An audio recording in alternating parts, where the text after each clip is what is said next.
Olá, sejam todos muito bem-vindos. Nós estamos aqui gravando a aula do Livro dos Espíritos de quinta-feira, dia 18 de março de 2021. Esse grupo se reúne normalmente no Centro Espírita do Calvário ao Céu, todas as quintas-feiras às 20 horas, a partir das 20 horas, e no momento, em virtude da pandemia, nós estamos, em virtude do distanciamento social, nós estamos gravando as aulas e disponibilizando na internet para que a gente possa continuar estudando, não interrompa o nosso estudo. No primeiro vídeo de hoje, nós falamos das perguntas 88, 89 e 90. Então, nós vamos continuar agora na pergunta número 91. A matéria opõe obstáculo ao espírito? Ou seja, eu, espírito desencarnado, desencarnei, quero entrar em determinado lugar, precisa abrir a porta ou não precisa? O espírito consegue passar pela matéria? E responde o espírito de verdade: a matéria não opõe nenhum obstáculo. Eles passam através de tudo. O ar, a terra, as águas e até mesmo o fogo lhes são igualmente acessíveis. Questão número 92. Tem os espíritos o dom da ubiquidade? Nós comentamos lá no comecinho, no título, né, desse capítulo aí, dessas perguntas que a gente está falando. Continua Kardec. Por outras palavras, um espírito pode dividir-se ou existir em muitos pontos ao mesmo tempo? E responde o espírito de verdade de uma maneira muito lógica, muito racional. Não pode haver divisão de um mesmo espírito, mas cada um de nós pode ser um centro que irradia para diversos lados. Isso é que faz parecer estar um espírito em muitos lugares ao mesmo tempo. E aí ele faz uma analogia com o Sol. Vê o Sol?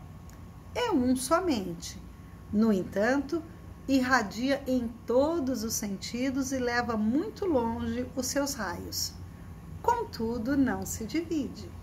Então, dá para a gente entender o que ele quer dizer, que um espírito ele não tem como se dividir e estar em vários lugares ao mesmo tempo. Mas de acordo com o adiantamento, de acordo com as condições de trabalho, com as equipes espirituais, ele pode irradiar, não é?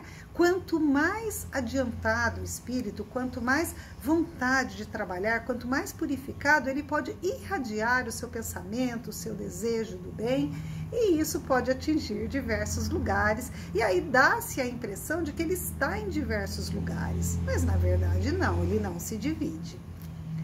A questão número 92A.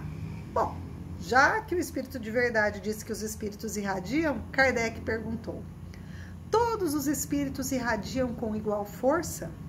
E vem a resposta do espírito de verdade: longe disso. Essa força depende do grau de pureza de cada um. Mais uma vez, uma resposta muito racional. Como que nós podemos imaginar que um espírito pouco adiantado, que tem dificuldade até de se concentrar, de fazer uma oração, que de repente ele vai irradiar para todos os lugares? Então, quanto mais adiantado, mais condições de nos projetarmos nós teremos. Continua o Kardec agora com um comentário. Cada espírito é uma unidade indivisível, não se divide, mas cada um pode lançar os seus pensamentos para diversos lados sem que se fracione para tal efeito. Nesse sentido, unicamente, é que se deve entender o dom da ubiquidade atribuído aos espíritos. Dá-se com eles o que se dá com uma centelha, que projeta longe a sua claridade e pode ser percebida em vários pontos do horizonte. Ou ainda dá-se com ele O que se dá com o homem, que sem mudar de lugar e sem se fracionar, transmite ordens, sinais e movimentos a diferentes pontos. E olha que naquela época não tinha internet, né?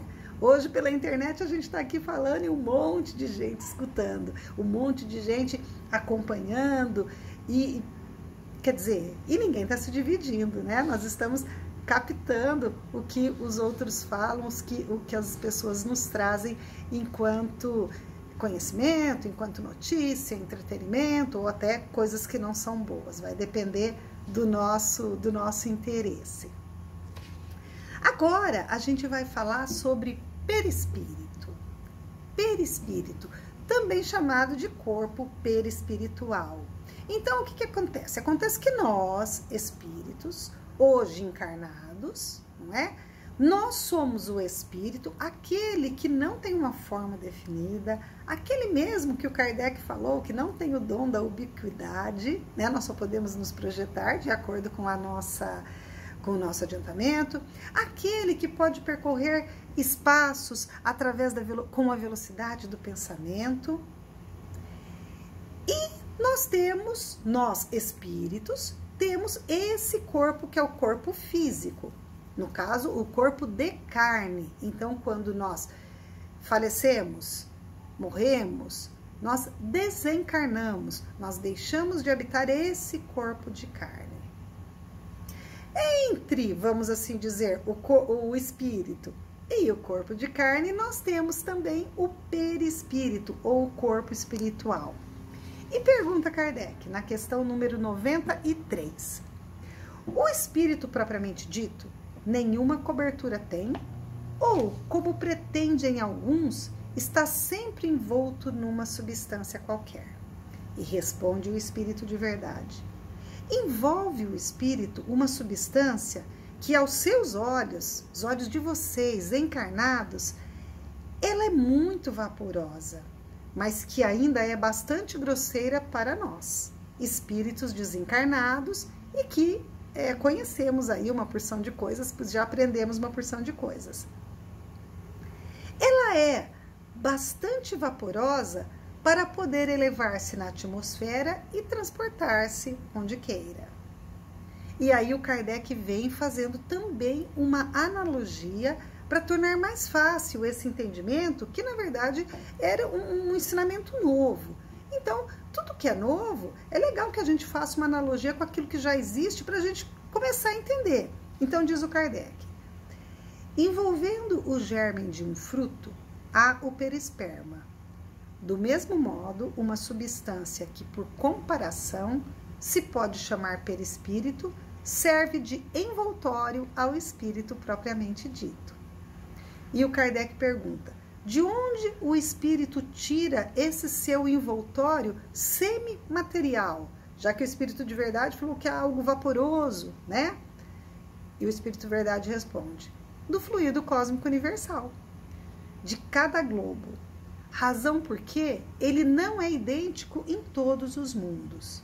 Passando de um mundo para outro, o espírito muda de envoltório, como vocês, encarnados, mudam de roupa.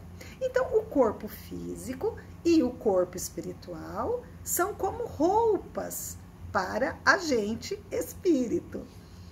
Questão 94A. Assim, quando os espíritos que habitam mundos superiores, mais elevados que o nosso, vêm aqui para o nosso meio, tomam um perispírito mais grosseiro? E o espírito de verdade responde, é necessário que se revistam da vossa matéria, já o dissemos. Então ele foi claro, sim, tem que tomar um perispírito mais grosseiro.